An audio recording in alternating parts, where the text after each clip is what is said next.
사도행전 10장 39절로 48절의 말씀을 우리 천천히 함께 읽겠습니다.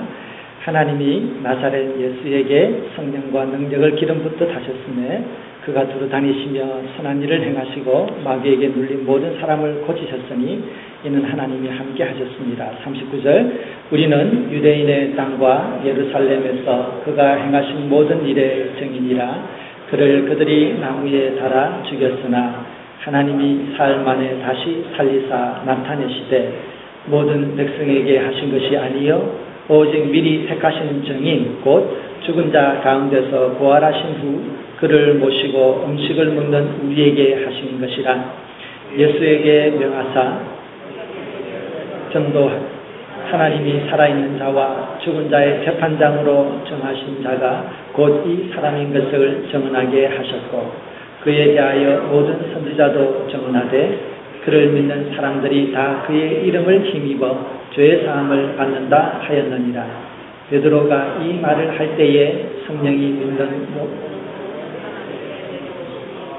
베드로와 함께 온 할례 받은 신자들이 이방인들에게도 성령 부어 주심으로 말미암아 놀라니 이는 방언을 말하며 하나님 높임을 들음이로라.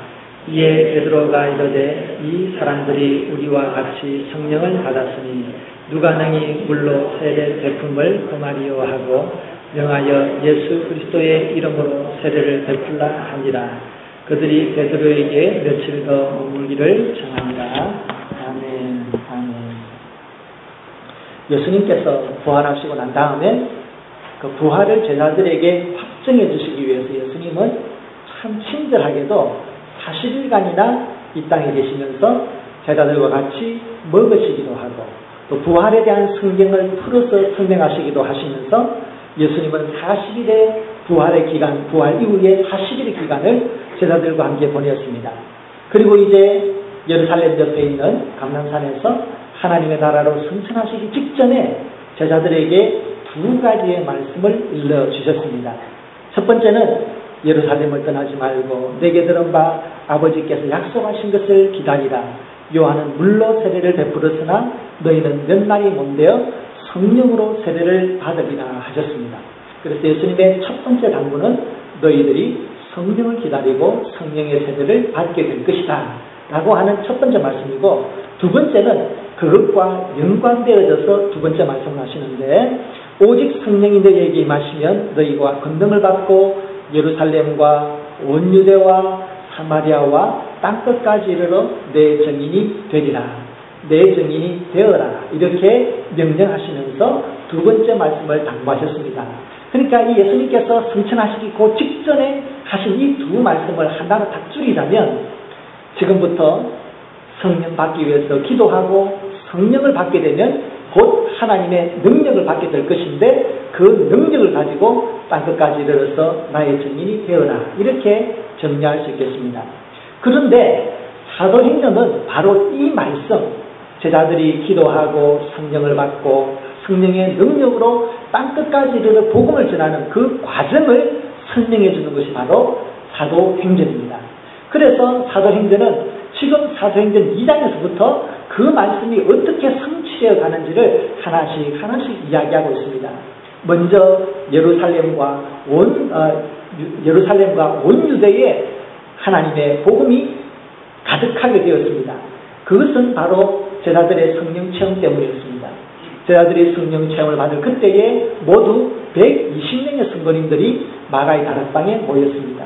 예수님께서 제자들과 함께 그 마지막 떡과 포도주를 나누는 그 자리에 120명의 예수님의 제자들이 모여서 기도할 때에 하늘로부터 극하고 강한 바람 같은 성령이 그들에게 임하였고 그 오순절 날에 모든 사람들이 성령의 충만함을 받아서 그들은 성령의 능력으로 예수님이 부활하셨다라고 하는 부활의 증인으로 나가게 되었습니다. 그때에 베드로가 설교할 때에 3,000명이 때로는 5,000명이 회개하고 세례를 받는 역사가 있었습니다. 그래서 예루살렘과 온 유대에 복음이 전해지게 되었습니다. 그리고 나서 그 이후에 박해가 있어가지고 스데반 집사님이 돌아가시게 됩니다. 그때 사람들이 많이 이제 흩어지기 시작했는데 그 중에 빌립 집사님이 사마리아로 올라가게 됩니다. 사마리아의 미션을 가서 그곳에서도 복음을 전하게 되고 그때에 성령의 능력으로 복음을 전할 때에 예수의 이름으로 귀신이 쫓겨나고 예수의 이름으로 병자가 일어나는 놀라운 역사가 있었습니다. 그래서 이제 사마리아에도 복음이 전해지게 되었습니다. 그리고 나서 하나님께서 이 빌리 집사님을 조금 특별한 방법으로 사용하셨습니다. 빌리 집사님에게 천사가 찾아갔습니다. 그래서 천사가 얘기하기를 예루살렘에서 가사로 내려가는 그쪽 광야길을 가봐라 했습니다. 빌리 집사님은 그 말씀을 듣고 여행을 해가지고 가사로 가는 광야길로 갔습니다. 광야길로 가보니까 아주 화려한 아주 멋있는 수레가 지나갔습니다. 그곳에 달려가 보니까 그곳에서는 에티오피아에서 모든 나라 살림을 맡은 관리가 있었습니다. 그는 마침 이사야서에 나오는 고난받는 종에 대한 글을 읽고 있었습니다.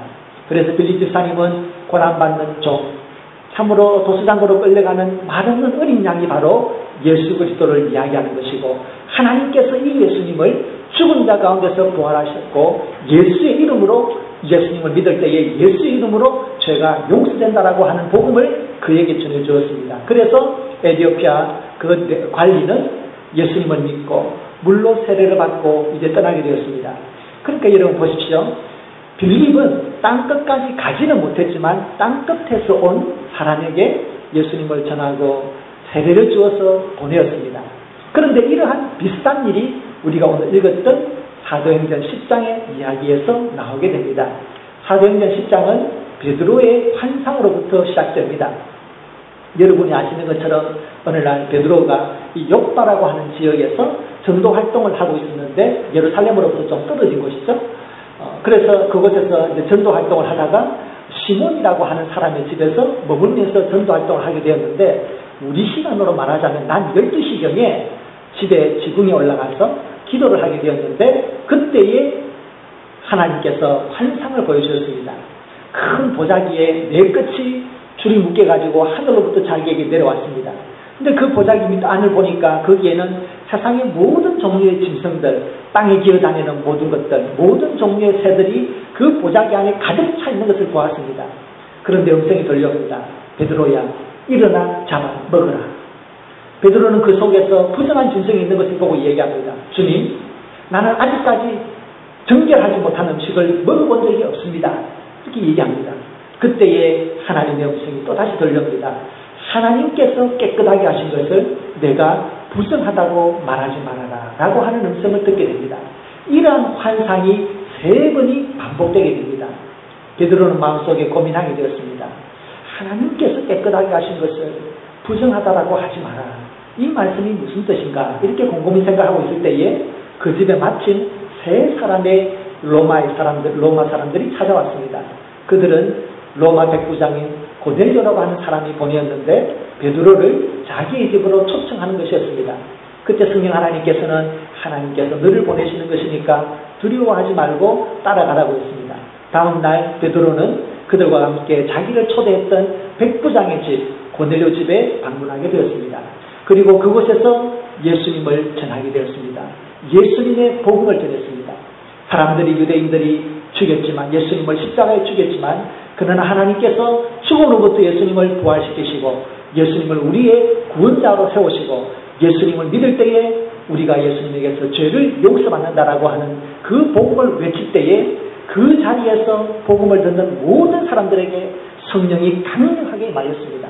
그리고 그들이 성령의 충만한 가운데 방언으로 얘기하는 것을 보았습니다. 그때에 베드로는 깜짝 놀랐습니다.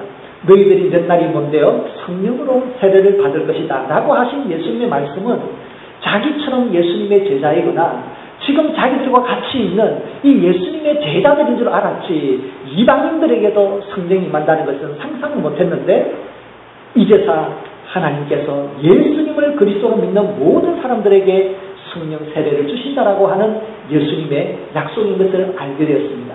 그래서 이제 예수님의 영 성령으로부터 충만함 받은 그들에게 예수님의 이름으로 다시금 세례를 주어서 그들이 하나님의 자녀인 것을 예수님의 자녀인 것을 인정해 주었습니다. 이것이 오늘 우리가 읽었던 성경의 말씀입니다. 특별히 오늘 우리가 읽었던 이 본문은 사도 베드로의 그 설교의 마지막 부분이고 그 설교를 들을 때에 성령 하나님께서 고넬료의 가정에 임했다라고 하는 내용을 보았습니다. 자, 그러면 여러분, 우리가 이제 긴 이야기를 정리해 보았습니다. 그러면 우리가 오늘 이 일련의 사건들을 우리 앞에 놓고 볼 때에 우리가 한 가지 마음에 생각이 드는 것은 예수님께서 예루살렘과 온 유대와 사마리아와 땅끝까지 이르러 내 증인이 되라 라고 하셨습니다. 그런데 여러분, 예루살렘과 온 유대 사마리아 땅끝이라고 하는 것은 이것은 하나의 한계, 하나의 장벽 혹은 울타리라고 할 수 있습니다. 복음이 그러한 한계와 울타리를 뛰어넘는 것을 예수님께서는 말씀하셨습니다. 그러면 복음이 예루살렘을 뛰어넘고 온 유대를 뛰어넘고 사마리아를 뛰어넘고 그리고 민족적으로 모든 한계를 뛰어넘어서 땅끝까지 복음이 이르게 하는 그 복음이 모든 한계를 뛰어넘는 그러한 성경의 원리가 오늘 본문에 나오는 것입니다. 그러면 성경에는 이 복음의 한계 혹은 여러분 이것은 믿음의 한계라고 할 수 있는데요. 우리가 신앙생활하면서 그러한 복음의 한계, 믿음의 한계에 부딪혔을 때에 성경을 어떻게 해서 그 한계를 뛰어넘는지에 대해서 함께 말씀을 나누고 은혜를 나누고자 합니다. 첫 번째로 하나님께서 모든 신앙의 한계를 뛰어넘게 하시는 첫 번째 원리는 바로 이것입니다. 성령 하나님은 하나님의 말씀을 사용하십니다. 성령 하나님은 하나님의 말씀을 통하여 모든 한계를 뛰어넘게 하시는 능력으로 우리에게 역사하십니다. 백부장 고넬료가 기도할 때에 나타나서 천사는 그에게 베드로라고 하는 사람을 부르라고 했습니다. 그런데 여러분 우리가 여기서 한 가지 의문이 가는 것은 왜 천사가 얘기하면은 더 잘 들을 터인데 왜 굳이 천사는 복음을 전하지 아니하고 복음을 전할 수 있는 베드로를 소개했습니까? 천사들이 우리를 흠모하는, 우리를 부러워하고 우리에게 흠모하는 이유가 무엇입니까? 그것은 생명을 전할 수 있는 그 복음을 우리가 가졌기 때문입니다. 그래서 아무리 천사를 할지라도 복음을 전할 수 없고 복음을 전할 수 있는 베드로를 소개해 주었습니다. 그래서 베드로가 와서 복음을 전했습니다. 그때에 베드로라고 하는 이 한 유대인이 이방인의 집, 그것도 그 시대의 자기 민족의 지배자의 집에 찾아간다는 것은 있을 수 없는 거죠.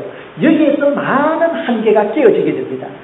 그리고 그곳에 찾아가서 복음을 전했을 때에 그 복음이 이방인의 집에 울려 퍼질 때에 복음이 울려 퍼지는 그 공간에 복음을 듣는 모든 사람들에게 성령 하나님이 역사하신 것입니다. 그러므로 거기에는 여러 가지 한계가 있었지만 그 모든 한계를 복음의 말씀으로 성령 하나님이 뛰어넘게 하신 것입니다. 그러므로 성령 하나님은 언제나 하나님의 말씀을 통하여 그 말씀에 영감을 주심으로 모든 한계를 뛰어넘게 하십니다. 1866년 9월 2일에 미국의 상선 제너럴 셔먼호라고 하는 이 상선이 우리나라 인천 앞바다에 딱 와가지고 거기에서부터 우리와 무역을 하자라고 이렇게 시작을 했습니다. 그런데 이제 조선 왕실에서는 그 당시에 세국 정책 때문에 안 된다고 돌아가라고 했습니다. 그런데 이 제너럴 셔먼호는 대동강을 따고 점점 평양 쪽으로 올라가게 되었습니다. 그러면서 조그마한 마을마다 우리랑 교역을 하자고 계속 이렇게 얘기합니다. 그렇게 배가 가끔씩 이렇게 어촌에 대일 때마다 내린 분이 있었는데 바로 토마스 선교사님이었습니다. 이 토마스 선교사님께서 내려가지고 그 내리는 지역에서 성경책을 주면서 쪽복음을 주면서 예수님을 믿으라고 얘기를 했는데 예수님을 믿으라고 이 미국 이 선교사가 말을 할 수 없잖아요. 그러니까 한마디를 했다 그래요. 야소가 무슨 말인가요? 그 시대에 예수님을 야소라고 부른 것 같습니다. 그래서 야소 그러면서 책을 줬는데 국가에서는 이 야소교를 금지한 상태이기 때문에 그것들을 걷어가지고 관군이 다 불태워버리고 말았습니다. 그러면서 올라가기를 한 달째 올라가가지고 이제 9월 2일 날 드디어 이제 평양에 가까운 대동강을 오니까 이제 평양에 있는 군인들이 아주 긴급하게 생각을 해가지고 이것을 공격하라고 하는 명령이 내려져서 드디어 그 배를 불태우게 되었습니다. 그때에 이 제너럴 셔먼을 타고 있던 토마스 선교사님도 불을 피해서 이 대동강변에 내리게 됩니다. 그래서 그때 이제 조선 수군들이 가서 이 사람들을 공격을 해서 죽이게 되는데, 그때 박충근이라고 하는 이 수군이 토마스 선교사님을 가서 그를 공격을 해서 죽이게 됩니다. 그런데 이 토마스 선교사님은 쭉 가면서 야소 그러면서 손에 책 한 뭉치를 이 박충근의 손에 들려주게 됩니다. 박충근을 쭉 가면서 야소 하면서 이 서양 호쟁이가 쭉 가면서 야소 그러면서 자기에게 떠맡긴 그 책을 얼떨결에 받고 돌아오게 됩니다. 근데 이 금슬을 태워야 되는데 이 사람을 죽인 양심의 가책이 있어서 차마 다 태우지는 못하고 한 권을 몰래 숨겨서 자기 집으로 오게 됩니다. 그리고 그때 저녁에 누워서 이 야소교에 대한 책을 읽게 됩니다. 그런데 그때까지 이 제너레이션을 타고 올라가면서 이 토마스 선교사님이 그 어촌 마을들에 뿌렸던 그 성경책들이 있었는데 그것들을 다 태웠지만 또 사실은 또 다 가져갈 수 없었기 때문에 그 중에 몇 권이 이렇게 떠돌다가 그 당시에 박영식이라고 하는 사람이 이것을 받게 되었습니다. 사실은 자기의 그 사촌 형이 이것을 받았다가 이거 금수니까 몰래 가지고 버리기는 그렇고 그러니까 이제 박영식에게 줬어요. 그래서 이 박영식이라고 하는 분이 그 당시에 중간 관부였는데 이분이 자기 집에 가져와 가지고 흙벽에 도배로 이 성경을 붙였답니다. 도배로 붙여놓고서는 이제 지내는 중에 어느 날 저녁에 호롱불을 켜놓고 누워서 잠을 청하는데 그 흐릿한 그 호롱불빛에 성경에 도배로 되어 있는 그 글을 이 박영식이라고 하는 분이 한자 읽어보게 되었습니다. 그러면서 그 말씀이 마음에 감동이 되고 정말 야수라고 하는 분이 누군지 너무나 궁금하게 되고 그러면서 이분은 성경만 읽으면서 스스로 성령의 감동으로 하나님의 말씀으로 혼자서 예수님을 믿는 사람이 된 것이에요. 그런데 그 이후에 놀랍게도 북쪽에 다니는 그 당시에 그 북쪽 중국 지역에 다니는 권서인들, 성경을 권하는 권서인들이 이렇게 평양으로 내려와 가지고 이 박영식이라고 하는 사람을 만나서 복음을 전하게 되고 이 사람이 내가 믿었던 그 사람이 바로 그것이라고 그러면서 일단에 예수님을 믿는 무리와 만나게 됩니다. 그러면서 이 박영식을 자기의 집에 그 사람들을 초대해서 예배의 장소로 자기의 집을 오픈하게 됩니다.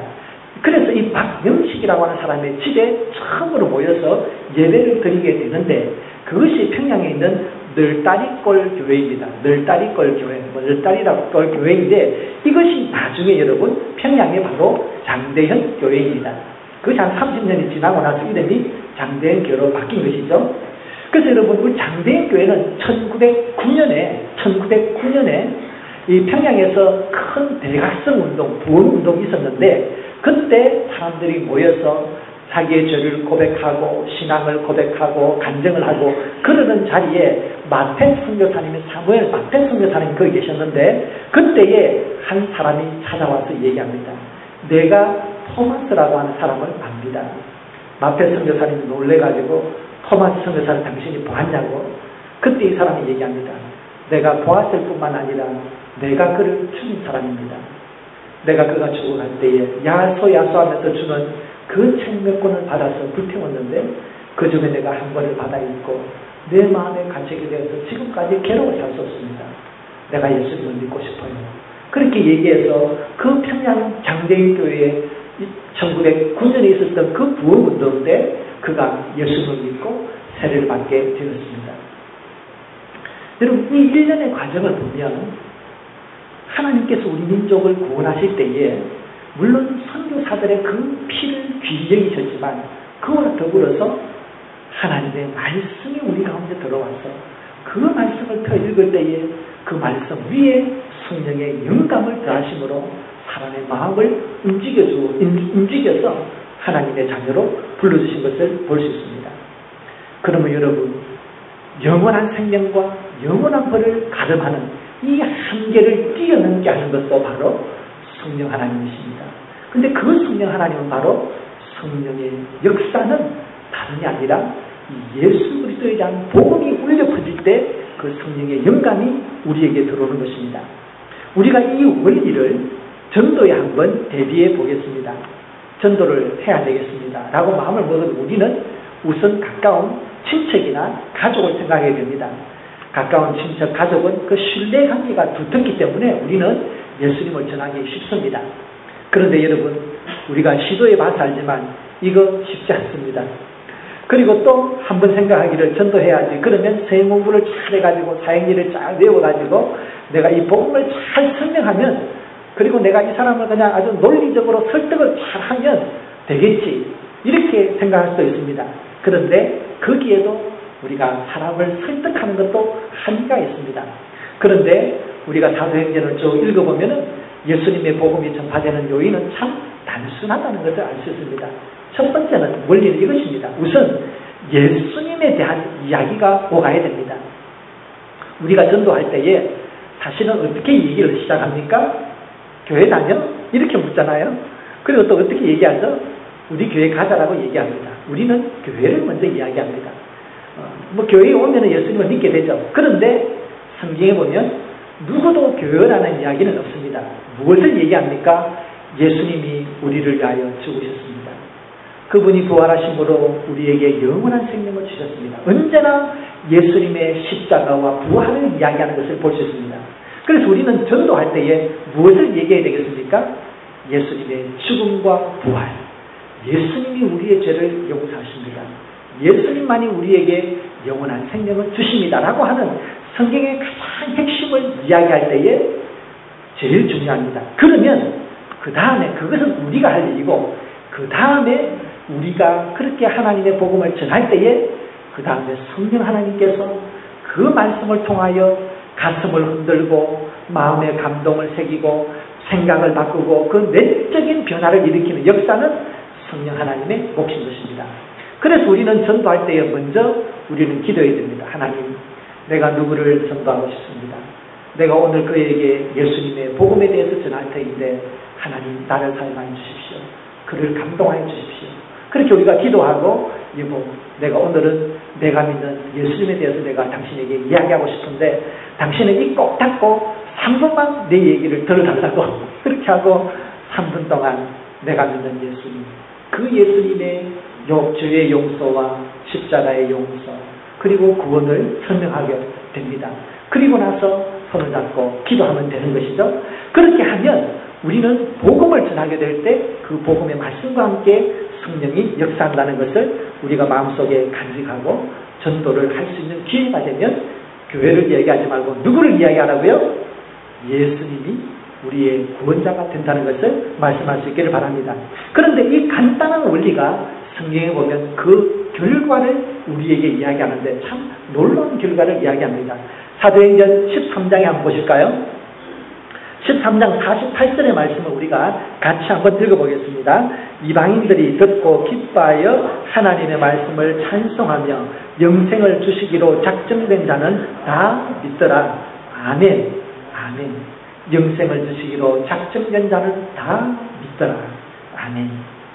우리가 하나님의 말씀을 전하는 것은 우리의 몫입니다. 그의 영혼을 추수하는 것, 그가 그의 영혼을 추수하는 것은 성령 하나님께서 하시는 일입니다. 그러므로 우리는 기도하고 복음을 전하고 나머지를 하나님에게 맡기는 거예요. 성령 하나님에게 맡기면 됩니다.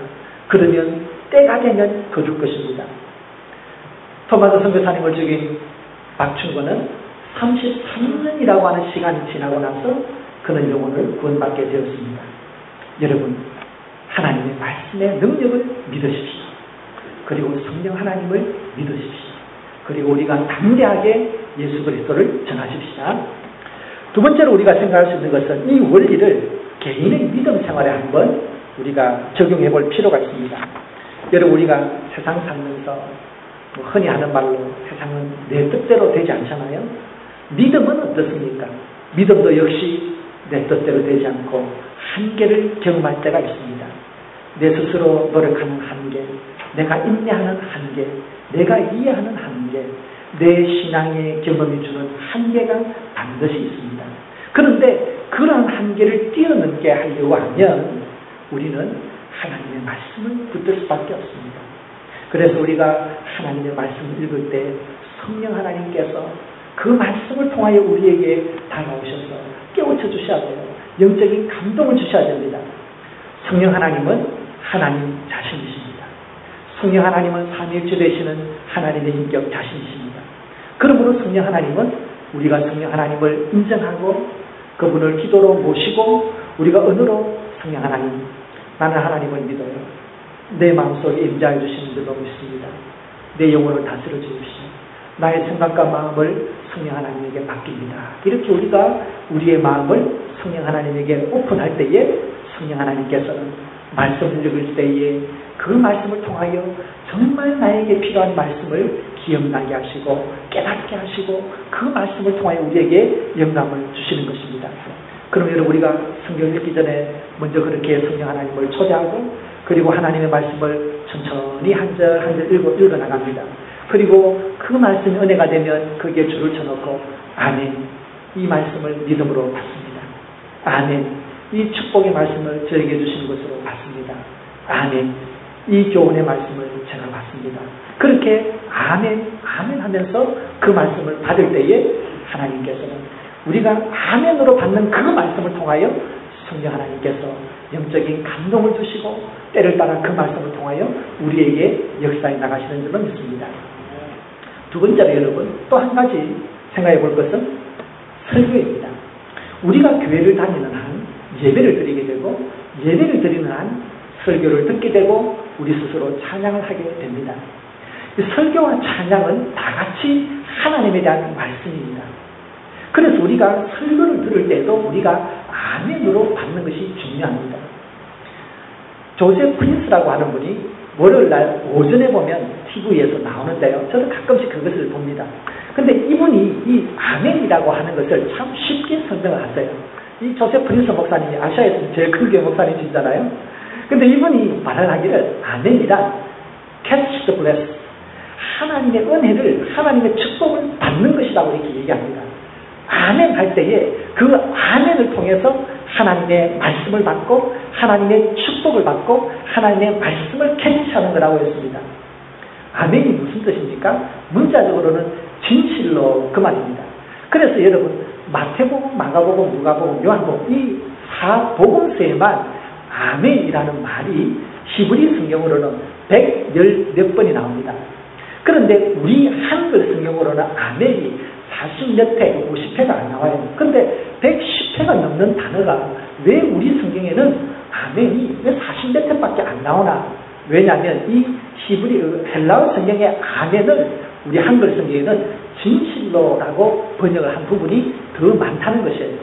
그래서 여러분 우리가 아멘이라는 것은 진실로 그러합니다.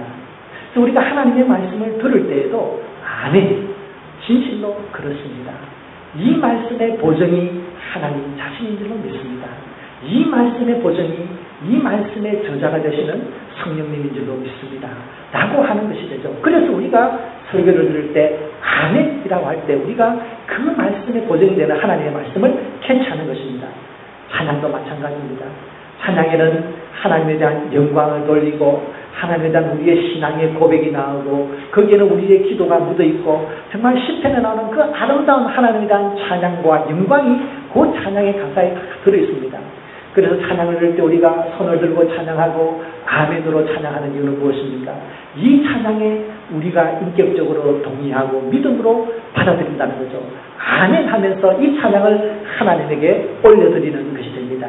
그래서 여러분 우리가 아멘이라고 하는 것은 하나님의 말씀에 할 때는 우리가 그 말씀을 캐치하는 것이고 찬양을 할 때에 아멘이라고 하는 것은 하나님에게 진실로 올려드리는 찬양의 완성이 되는 것입니다. 그러면 여러분 우리가 신앙생활 할 때에 여러 가지 신앙의 한계에 부딪힐 때에 우리는 무엇을 잡아야 되겠습니까? 하나님의 말씀을 붙들고 그 말씀 속에 역사하시는 성령 하나님을 기도 가운데 초대하면 됩니다. 그러면 우리가 가지고 있는 모든 삶의 환경들, 한계들, 심지어는 신앙 안에서의 한계까지도 성령 하나님께서 말씀을 통해 우리에게 역사하시고 영적인 감동을 주심으로 하나님께서 우리에게 원하시는 은혜의 길로 우리를 이끌어주실 줄로 믿습니다. 여러분 혹시 마음속에 기도의 제목이 있습니까? 혹시 마음속에 해결되지 아니하는 마음의 문제가 있습니까? 혹시 마음속에 남에게 말할 수 없는 하나님과 아직까지도 씨름하는 문제들이 있습니까? 여러분, 결코 멈추지 마십시오. 하나님의 성경을 펴 읽을 때마다 아멘으로 붙들고 계속해서 성령 하나님의 인도를 강구하십시오. 하나님께서 우리 가운데 영적인 영감을 더하시고 성령에 깨닫게 하시는 은혜로 우리로 하여금 선하신 길로 인도해 주실 줄로 믿습니다. 누가복음 11장 13절의 말씀을 우리가 마지막으로 읽고 오늘 말씀을 마치고자 합니다. 누가복음 11장 13절 함께 있습니다. 너희가 악할지라도 좋은 것을 자식에게 줄 줄 알거든 하물며 너희 하늘 아버지께서 구하는 자에게 성령을 주시지 않겠느냐. 아멘. 기도하겠습니다. 우리 이 시간 여러분의 가정의 문제 혹은 개인의 문제가 있으면 이 시간 잠시 하나님에게 이 문제를 고백하고 또 성령 하나님의 인도를 구하는 기도를 우리 잠시 한번 드리겠습니다. 하나님 아버지, 성령 하나님을 통하여 하나님의 말씀 읽게 하시는 감사합니다. 하나님 아버지, 하나님의 말씀을 통하여 저를 찾아와 주시기를 간절히 바랍니다. 성령 하나님께서 우리의 마음에 임하셔서 마땅한 은혜를 주시고 믿음의 생각을 심어주시고 모든 마음의 상처와 아픔과 우리의 연약함을 성령 하나님께서 완성케 해주시고 도와주시기를 바랍니다. 우리의 마음이 하나님에게 열려져 있습니다. 성령 하나님의 그 거룩한 역사에 우리의 마음을 맡기고 하나님 우리를 도와주시고 위로하시고 힘주시고 새롭게 하여 주옵소서. 삶에서 만나는 많은 한계들, 그 벽들 주의 이름으로 잘 뛰어넘을 수 있도록 성령 하나님 우리와 함께하여 주시옵소서. 좋으신 아버지 하나님, 우리에게 예수님을 주실 뿐 아니라 예수의 이름으로 기도할 수 있는 능력도 권세도 주시고 예수의 이름으로 하나님의 말씀을 붙들 수 있게 하시고 무엇보다도 성령 하나님을 우리의 마음속에 보내주셔서 우리로 하여금 하나님의 거룩한 성전 삼아주심을 감사합니다. 성령 하나님, 우리의 마음과 생각을 성령 하나님에게 굴복하고 성령 하나님에게 내어놓습니다. 우리를 주관하여 주셔서 우리를 믿음의 세계로 인도하여 주시옵소서. 무엇보다도 하나님의 말씀의 은혜를 더하여 주시고 말씀과 함께 성령 하나님의 영적인 감동과 변화와 충만케 하심을 우리에게 부어주셔서 하나님 우리로 하여금 하나님의 사람으로 더욱더 성숙할 수 있도록 인도하여 주시옵소서. 우리 성도님들의 삶 속에 갇혀져 있는 여러 한계들이 있습니까? 주님 불쌍히 여기시고 말씀과 성령의 영감으로 모든 한계를 뛰어넘을 수 있도록 도와주시옵소서. 하나님 아버지, 우리에게 전도의 문을 열어주시옵소서. 하나님 복음을 전할 수 있는 기회를 주시옵소서.